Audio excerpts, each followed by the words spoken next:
Hello, everyone, and welcome to this live episode of To the Moon, Allison, where we talk about the latest in science fiction, fantasy, speculative fiction, and romance. I'm your host, Allison Martine Hubbard, author of the Bourbon Books, which are contemporary romance and works of speculative fiction. I am so excited today to be joined by romance legend Jenny Holiday, author of Duke Actually. Take a look at that there, that adorable cover. Jenny, thank you so much for joining us today. We are here in the thriller library belonging to your mother. That's right. Everybody dies in all the books behind you, right? Yeah. Well, you know what? I haven't read any of them. I don't. Oh, you're like, I don't know. Somebody might have made it out alive. Yeah. Important people make it out alive in this, which is good because there's definitely a lovely happily ever after. Otherwise, there would be a riot. You want to tell us a little bit about Duke Actually? Sure. Thanks for having me, first of all. Duke Actually is a contemporary romance that is what was inspired. The series was inspired by Hallmark Christmas movies, but Yes. And I can't take credit for either of these two phrases, but I've had two readers come up with good ways of describing this book and its predecessor, and one is Hallmark After Dark, and the other one is Hallmark produced by HBO. So it's a Christmas romance sort of in the style of Hallmark movies, in the sense that it leans really heavily into kind of the bonkers Christmas romance tropes. Isn't there like a hot cocoa festival? Right, exactly. I mean, yeah. And it takes place partially in a fictional micro nation in the Alps. Mm-hmm. But it's also, I hope, modern contemporary romance with a bit of an edge. Well, so that didn't really answer your question. It's about two people who are in a royal wedding that is taking place as a result of the events of book one. You don't need to read book one for this book to work, but they're in a royal wedding that has come about because of the events of the previous book, and they are both similar kinds of people, but not initially at a place in their life where either of them is kind of ready for genuine romance. So they become friends. Well, and Jennifer Ann Gordon just posted that she loves the HBO by Hallmark. And yeah, exactly. Because there definitely is some risque stuff going on that we would never get on the Hallmark channel. And we are the worst for it that we don't get that on Hallmark channel. Well, and I also think it's not just like steam. It is that for sure. But also, like, I like to read romance novels like as a reader. And this is completely just subjective taste. This is not like a statement of what's good and what's bad in any kind of meaningful way. But I like to read books that are independent of the heat level. I don't care if there's high heat or not, that have kind of realistic is a funny thing to say when I just said it. This is like Christmas romance on steroids, bonkers, yeah. But like modern people facing modern problems, yes. like that has a little bit of a like edge to it. Yes. And you definitely have that with, you've got someone who's coming off of a divorce and someone else who's like, okay, so that arranged marriage that I was supposed to have, okay, that's not happening. Yep. Now what do I do with myself? And right. those are, I think, more relatable sometimes than some of the Regency style romances, unless you happen to live in the Regency era, because I personally don't. So the modern stuff kind of gets you there. But I guess I don't even mean modern that way. I guess I mean also just kind of like, problems with like, do I like my job? And, what's the point of what I do and things like that, And both of them are going through that. So there isn't just this romance storyline, although the romance storyline is awesome, but they do have these other things there, because one of the things that is really special about this is you do have, I would say, the strangers to friends to lovers kind of trope going on, as far as these two people are confiding each other about where they are in their life and how they've maybe made different choices based on other people's expectations and how that's impacted their career and whether or not they're happy with all of that. Some of that from your own life. No, not directly. I mean, I think everybody's kind of familiar with the question of career angst at times. Like, am I? I have a friend who used to always say, actually, she was a work friend initially. She's become just a very close friend, but we shared an office years ago, and that's where we met. And she always used to say, when I was getting really stressed out about my job, she'd say, Jenny, do you live to work or work to live? And I'd say, well, it's a little more complicated. No, pick one. Answer the You can only question. do one. You know, and I just bring that up because I think, you know, that job stuff is familiar to people, family stuff is familiar to people. So none of it's directly from my life, but I mean, I What, feel you like weren't in an arranged marriage? no, and you Okay. know, yeah, and but I did, you know, I do have like a little bit of a history with academia, so some of that is, it's not directly autobiographical, but I do know people who have questioned their professorial jobs and stuff like that. But tenure's Yeah, so close. yeah, Exactly. Well, and I love also you have these recurring themes of the holiday office party and how those go. And right. having suffered through some of those, Yeah. not necessarily in the academic world, but it was so completely relatable. I'm going, I think I've been to this party. Although I do have a question. What's a Negroni? A Negroni is a drink. But what's in the drink? Do we know what's in a Negroni? Yeah, well, Because it's there are a lot of vermouth. Negronis in this book. And Yeah, I'm yeah, going, yeah. No, I'm what not is it? gonna see. You're putting me on the spot. I used to know what Sorry. I'm not a big drinker of those kinds of cocktails, so it's not autobiographical. It's and I believe rye. I'm not sure, but it's a strong cocktail. It sounded strong, but maybe that's just And because in my head it's awfully yeah, close to pepperoni. I'm going, no, I don't think I it's should like a drink that. classic Italian cocktail. Very nice. Well, and you also have a very classic love interest in the form of a very tall, very chiseled ice prince style. And Yeah. I did love because a book that I'd read recently before this had a tall blonde hero, but they didn't describe him very much. And I was trying to figure out, oh, who would it be? And my mind goes to Alexander Skarsgård. And pretty much you're like, it's the vampire from Yeah, True yeah, Blood. I'm like, oh, so Alexander Skarsgård. I like yeah. that you just came out and told me there he is. I didn't have to wonder because you can't really pick a better leading male than Alexander Skarsgård if you're Right. looking for the European one. And I did laugh that you had this imaginary Alps adjacent country that I just go, how many countries are there? There's Sokovia, there's Eldovia. I forget the one that we have from Princess Diaries. There's a lot of imaginary countries. We got to keep track of all of them. But I'm glad that they all have wonderful relations with other countries and come to New York for parties and things like that. There's actually a Wikipedia article of like a list of fictional countries that I consulted to make sure I wasn't like reusing somebody else's fake country. Well, because they all kind of sound alike because they're all trying to sound like it could be a real country, except it isn't. Like Sokovia isn't, Wakanda isn't. We just want them to be because we want to go visit. So I can't actually go to this hot cocoa festival and I'll just have to make my own. For now, I'll just stick with my eggnog, which I'm good with that. So I'll do that. So cheers for that. Cheers. But so this is actually not the first. I did not know when I signed up to say, oh, yes, I want to read Duke. Actually, I did not know that it followed A Princess for Christmas. But I did like that everything you had in here was very clearly. You didn't need to read the first book. Let me just say that. Like, I wish I could have some of those backstories with Marie and Leo, which were the couple in the first one. But I was joking beforehand with my producer, because it's a romance, we do know that, well, they got together at the end. Otherwise, it would have been a romance. Yeah. But you don't have to start with that one in order to really enjoy this, which I like, because sometimes you pick up a series when you can't. Yeah. Yeah. I mean, this is I hesitate to even call it a series. There are 3 books, and you know, we talk about them in the editing as taking place in the same universe, but they don't necessarily need to be read like a. Yeah, they're your HBO for Hallmark cinematic universe. That's totally fine. Exactly. And then you cast the same people for it when you get the Netflix deal, and it's all good. Right, great. Well, and have you written books in that same kind of style before where it's loosely connected? Because I will admit, so I joke that I am a science fiction author who tripped and fell in the hot tub because I didn't originally start writing romance until later in like my exploration of writing. Mm-hmm. And so when I was then first trying to get my first book published, I was looking for comps, and I had no idea because I didn't read enough romance to really even know what was out there. So I was looking around, and one of the first ones I got was Mermaid Inn. Oh, okay. And I read that, and I was going, I'm trying to find something that has a similar vibe, because for people who don't read a lot of romance, there is a huge variety out there.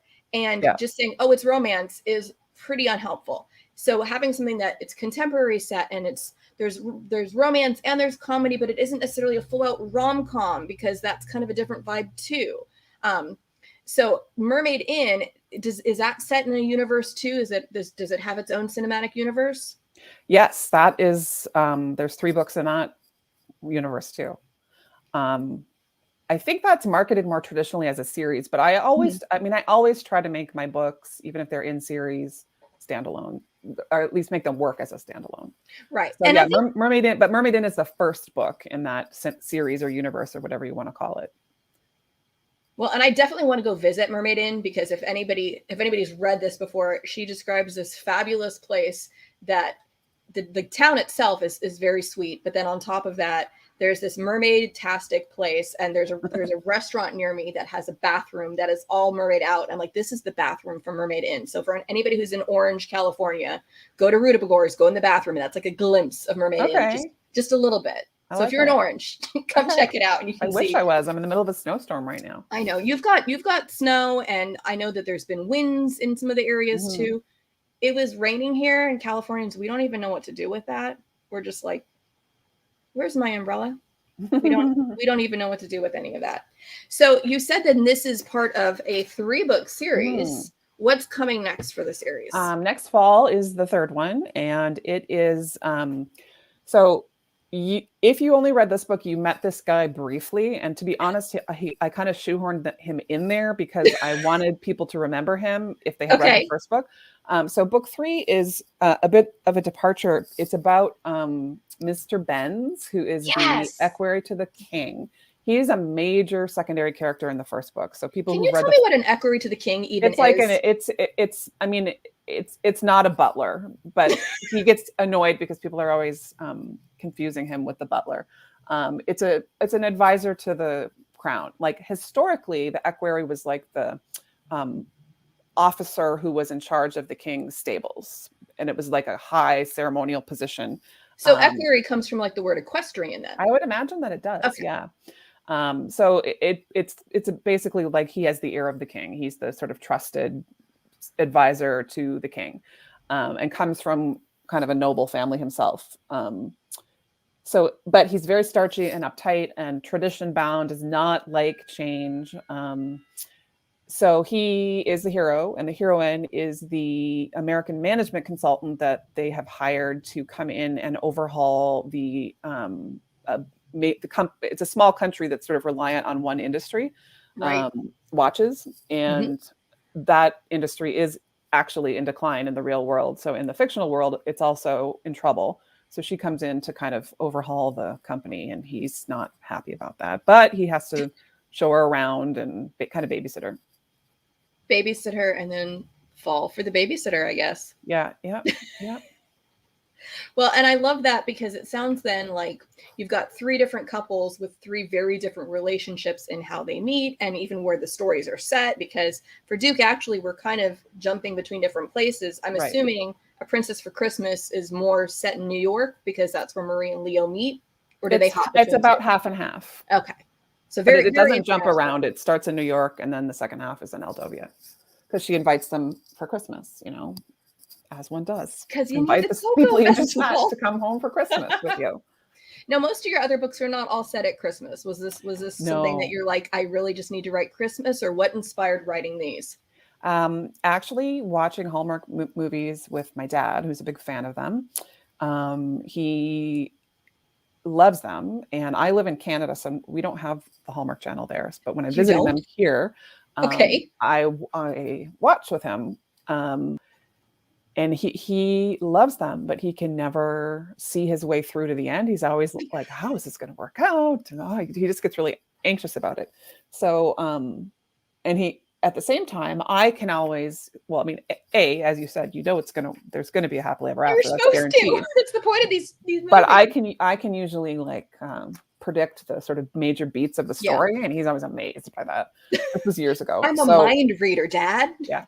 So one, year, I thought, just almost like a joking dare to myself, I thought, I wonder, if I could write one of these, but make it Hallmark After Dark, make it my own kind of, in the style of the books that I write. So I wrote a proposal, just almost I mean, not a joke. Like I didn't think the book was real, Clever or like jape. I No. wasn't, I wasn't like, I just never thought it would go anywhere. I did it on a whim. That's the better word. It was a whim, and sent it to my agent. And she was like, "Oh my God, yes." So that's how it happened. Which is funny because usually one's path to publication, and previously in my career, there's a lot of struggle, there's a lot of rejection, there's a lot of like time and energy invested. And with this one, I just kind of went, Christmas fake, I just kind of made it up, and it worked out. Well, and I think it's funny because there are a lot of people who are going, are you going to write a holiday novella? Everyone needs a holiday novella. Where's your holiday novella? I didn't realize that was such a thing, but it is. I actually do have a holiday novella in the Bridesmaids Behaving Badly series. There is a novella called Merrily Ever After, which is in, if I can do a little plug, it's in a collection of holiday novellas put out by Forever Romance that's available now. Very nice. So is this a new novella that no, just it's came old. out? Okay, no, but it's one that's part of that other series. It's been bundled. So if you're into, I guess my point is, I mean, you can buy it as a standalone, but if you're into holiday novellas, there's a new bundle of them out right now. You can just binge all of them and get all of the novellas and sit there with your eggnog and your hot cocoa and just, and will it work out? Your dad doesn't know.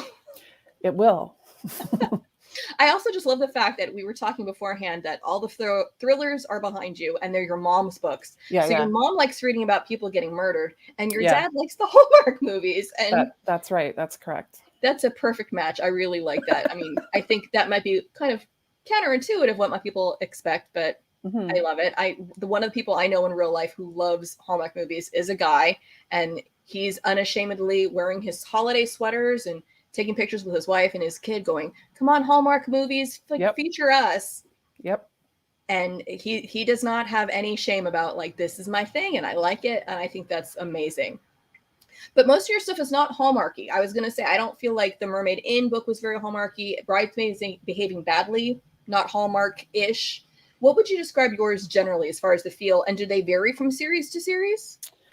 I don't know. It's a hard question. Maybe start with like the Mermaid Inn series, because I think that I write. I don't know if I feel like we're in a moment where everybody likes to brand things as rom-coms, and I definitely get branded as writing rom-coms, and I think maybe I do write rom-coms. You're like, but that's could be. But maybe. I guess what I'm trying to lead up to, and I'm not saying very well here, is that I think that I've always written the same style of book, and sometimes it gets packaged as a rom-com and sometimes it doesn't. But I think that what's underneath, however that's labeled, is contemporary romance with a fair amount of humor. I get told that I do dialogue and sort of banter well, and but many of them have kind of a emotional core. Many of them deal with grief. So it's hard for me to like categorize them, because I feel like they are funny, but they're also, a lot of them are sad too. Yeah, and it's hard to say it's a rom-com that deals with grief, because those two things don't really feel like they fit together. And I think that is a question, because I've heard, okay, what's a rom-com? And I don't know if anyone has a definition that kind of fits all the rom-coms in the category. And if you're talking rom-com movie, that's even slightly different than a rom-com in a book. And I think one of the things that's hard about rom-coms too is humor is so subjective. So it's like, did the humor even land? So some people might not even realize it's funny if the humor is kind of going over their heads or isn't really resonating with them. Right. But yeah, the dialogue is a huge thing. And if dialogue isn't working between the characters, that's usually where you get that chemistry from, is how they communicate. And if you can't do that, it doesn't really work. But you've got a lot of texting in here as well, which I thought was very cute. I like how it looks. I don't know if I can see one of the things here, but you can kind of see there that the text stands out. Yeah. Which in this day and age, they did a great job with the design of that book. Sorry, I'm distracted because is the snow coming down? No, somebody's at my mother's house and I don't know who it is, but I'll let them sort it out. You're like, hello, strangers. Yeah. No, my mother isn't home. Can I take a message? It's a little easier now that you're a grown up, probably, than if you were 5 going, she's in the shower. Isn't that what we were always told to say when we answered the phone? Yeah. She's in the shower. She can't come to the phone. She's not available right now. Exactly. She is not available right now. So you're working on the 3rd in this series. Is there another series you're working on as well? Or is it just this, and then who knows what comes next? There is, so the book 3 is coming out next fall. And then following that, in the summer of 2023, I do have a standalone novel coming out called Canadian Boyfriend, which is about an American woman who, before the events of the book begin, she, as like in her past as a teenager, met randomly at the Mall of America a teenage hockey player from Canada. And she was a barista, he was buying coffee. They had just sort of like a momentary flirtation. And she ended up kind of inventing a version of him that she used throughout her high school years as a fake boyfriend. Like she made up this whole persona for him, and it got her out of, she had some issues that it helped her with. And then the book starts when she meets him again by chance in real life, and he's not at all like the version of him that she is made into kind of a legend in her own mind. Okay, I love that, and I love how just stereotypically Canadian that is, where it's like, oh, he's also a hockey player. Yep, yeah. Like he's required. That did actually happen to a friend of mine growing up. She met a Canadian hockey player, teenage hockey player, at the Mall of America, and then they had like a little long distance. I mean, they went out, but they never saw each other again in person because they were like 15 years old. Are they now happily married to each other? No, they literally never saw each other again. I think they wrote letters, like paper letters for a while, but that paper letters. Well, and that is one of the things. Like now we have text in our book. We don't have love letters anymore because we just go boop, boop, boop, and we're done. So, now they could probably FaceTime if you had your Canadian boyfriend rather than have to do longhand letters. And who knows, they could have their Tim Hortons, yeah. Their Tim Hortons wedding or something like that. But have you always been in Canada, or is this a recent transplant for you? Is this like the Canadian thing new for you? It's not recent. I grew up in the States and I moved to Canada in my early 20s. So I'm a dual citizen. I've spent my adult life in Canada. Well, okay. So then your Canadian boyfriend is going to have a lot of authenticity to it, and we won't just be relying on like, I think this might be what Canada has. Some moose. Oh yeah. No, and I have an actual Canadian husband. So is the sequel to Canadian Boyfriend, Canadian Husband? That's actually pretty funny. No, it's a standalone, but there's a great book. If anyone wants a random recommendation, there's a fabulous book called Boyfriend Material by Alexis Hall that I loved. I think it was probably my favorite book of 2020. And there's apparently a sequel coming out called Husband Material, which I am super excited about. He's one of these go-to authors that I will read anything. But I'm also kind of like, but it all got resolved. Like I don't want there to be trouble in paradise. Where are you going to pick this up from? Yeah. Well, and that is one of the issues, and I love how you did this. And it's one of the ways you can kind of say universe versus sequel. The difference between a true sequel versus in the same universe, because yes, these relationships are getting tied up rather than like, will they, won't they? Do they have their happily ever after? We didn't pick this up and then have Leo and Marie being like, well, what? We don't really want to get married anymore. So forget it. And I don't mind books like that if I know going in that I'm committing to a 3-book arc or whatever, but that's not what I write. Well, so far. I mean, we'll see. Right. Well, who knows? You may end up having to write the Canadian husband. Yep. And have the hockey team goes to the Olympics. Is there a miracle or something? Some miracle on ice? I don't know. I don't know enough about hockey to make this work. Well, I don't really know anything about hockey either. So. Now you have to do your research to make all this hockey feel authentic to the reader. I mean, if you had to research all the hot cocoa festival in these mythical Eldovian and Andorian, I think Andorra is a place. And then there's also one who's the Bewitched sister. I think her name was Andorra too. I don't know. I get them all confused. They're all kind of the same in my head sometimes. But that's okay, because you also said beforehand that you wanted to tell us about your neighbor's ducks. Oh, well, we were talking before. You said that people have... if you have to tell me the background, but there was like a joke about pet ducks, and I actually said I kind of do have a pet duck story. Yeah, the joke is, so generally we try to talk about the books and the author's career, but sometimes there's just random stuff going on. Like an author has ducks in their pool, and my co-host for Vox Vomitus, which is the other podcast I host, I'm the co-host with Jennifer Ann Gordon.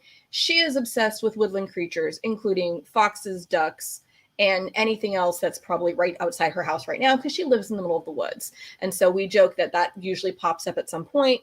And Right. Jenny, you said you don't have any ducks, but your neighbors have ducks? Well, not now, but growing up, I had a friend who lived in my neighborhood who was like your stereotypical like animal lover. Like she lived for animals, didn't matter what kind, loved them all, had dogs, had cats, was dying for a horse, just loved animals. And I don't know what became of her. I always wondered if she became a vet or we lost touch. And she has We have to look her up on Facebook after the show. You can't even, her name is like the most common name in the world. Anyway, I don't even know how it first started, but she ended up rescuing these duck babies, this pair of ducks that she found, I don't know, out in the world with no parents. And she brought them home, and they were very little. And she raised them initially in her basement in a cardboard box with like incubator lights. And then eventually, like she hand fed them, and they eventually grew up and like that season, and then they migrated, they flew away. And then they came back the next year. Oh, they came back to their mommy because they were duck orphans, and she adopted them. I mean, they were adults, but you know how I'm like the opposite. I don't really know anything about the animal world, but they fly south and then they come back, but they like literally came to her yard. I would love to like knocking on the basement door. We live down there. Did you rent that out? Because that's our basement. And then they had babies in her yard that she did not raise because they were capable of raising their own babies. Well, yeah. But if they can do it themselves, you probably should. And I don't know, like, I have questions as an adult because like they were siblings. They were named Chuck and Violet. No, Charles and Petunia. And then they came back and there was more babies, but I hope it wasn't the siblings that were having the babies. I don't know.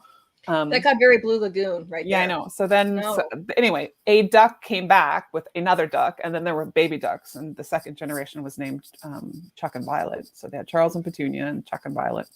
And I don't know whatever happened after that, but. Well, hopefully they didn't end up on my plate because duck is delicious. I'm sure that's not the response. Some of my favorite stuff, molasses duck, delicious. And I won't eat ducklings because that makes me sad. But full-grown duck, Christmas duck. I mean, that's Christmassy, right? Christmas duck or goose. Bring that on. Yeah, I mean, probably stick to hot cocoa and not eating your neighbor's ducks. That would be rude. We don't do that. Yeah. We don't eat our neighbor's pets of any sort, whether or not they're delicious. But Jenny, thank you so much for being here with us today. Thank you for taking time out of your busy day. And hopefully whoever is at the neighbor's door or your door has... They drove away. I don't know. It was just... Oh, good. Okay. I didn't grow up in this house, so I don't really know anybody. You're like, who's that? And should they be here? All right. That's good. But we appreciate you coming here and spending time with us. Everybody pick up Duke actually and go ahead and start with A Princess for Christmas because you have time to read both. I actually got to listen to this also because I'm an audiophile. Right. So I'd be sitting there listening to it. So I started reading it and I'm going, ooh, I found it on Cloud Library. So then I listened to it too. And your narrator does a wonderful job. Oh, she's great. Max doesn't sound exactly how I would have expected him because by that point I'd already figured out it was Alexander Skarsgård. So in my head, he was still Alexander Skarsgård speaking to me. So it's fine. I just auto-corrected. It's great. Excellent. Well, thank you so much for having me. Thank you. And for everybody, thank you so much for joining us. Hopefully you can come back in the new year. We're all going to survive 2021. And January 11th, 2022, we're going to have Benjamin Percy. For The Unfamiliar Garden, we are slipping back into more the speculative realm here. I know we've had 2 romance in a row, but this covers all of it into the moon, Allison. So thank you everyone for joining us live, and those watching the replay, thank you very much. Thank you to my producer, Roman Surotin, and executive producer, Pam Stack. And this is a copywritten podcast of the Authors on the Air Global Radio Network.